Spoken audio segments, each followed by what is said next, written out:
For me, never giving up meant just that. I mean, every single day when I woke up, I thought, today's the day.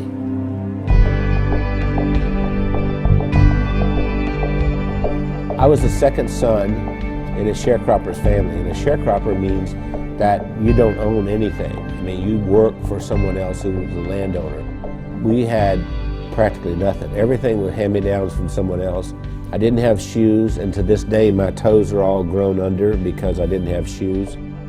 I remember I had this encounter with my mother, and I said, you know, tell me you love me, and she didn't do it. And so I went down and I sat on this creek bank, and I thought, you know what, I don't care if anybody loves me, I love me.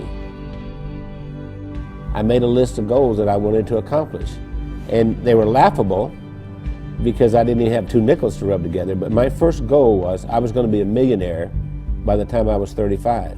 Number 2, I was going to have food to eat because we were always hungry. I mean, my little brother and I used to make mud pies to stop the hunger pains, and I was going to travel all over the world. Those were my goals.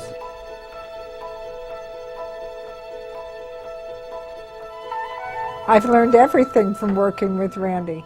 I didn't know anything about business. I started out, before I met Randy, I was a teacher, a mathematics teacher.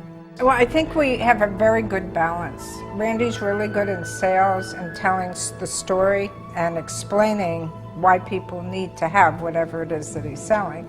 And then he comes to me and says, Wendy, can we make it do this? And I have to get it done. We started working together, and we were together all the time doing things, and then we just, you know, couldn't be without each other. Yeah, once she got exposed to me, it was downhill from there. I mean, she could not last a day without me. That's probably true. That's what the COO does here. Does hair? She preps me. Spit on it, honey, like you used to do. I never spit. We retired a few times. Did he tell you that? We've tried retirement 3 times, but we never figured out exactly how to do it because we've worked all of our lives. We took a year and we traveled around the world.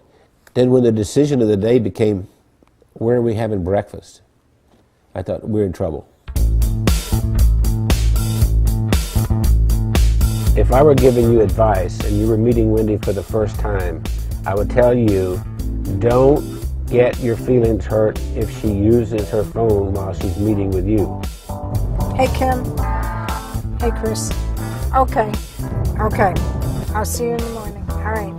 Bye. Bye-bye. I kind of feel like a triage nurse at a hospital. And every week I go in and I reprioritize. No, I'm not approving that.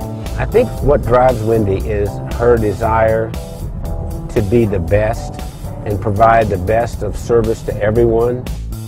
Awakened at 2:30 in the morning, and I hear this little click, click, click, click, click, click, click, click. And it's Wendy over there looking something up at 2:30 in the morning. And I'll say, why aren't you sleeping? You can do that tomorrow morning.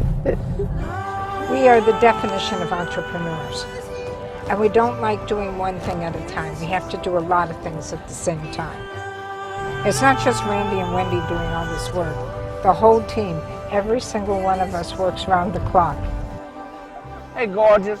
Listen, Bernice has been with us for what, 5, 6 years?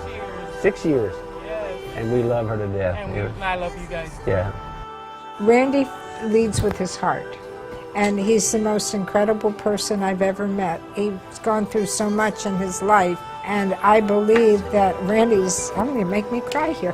Randy has made the difference in my life. What's important is, what do I contribute this day to make the world a better place? I know that sounds corny, but that's really what it is. My daddy used to say, we leave here with empty pockets. The other thing my dad said is that when you leave, you'll be accountable for 2 things. 1, how did you treat Mother Earth? And 2, how did you treat the people on Earth? I feel that I have found joy and that I've given joy, and I think there's a lot more joy that we can give.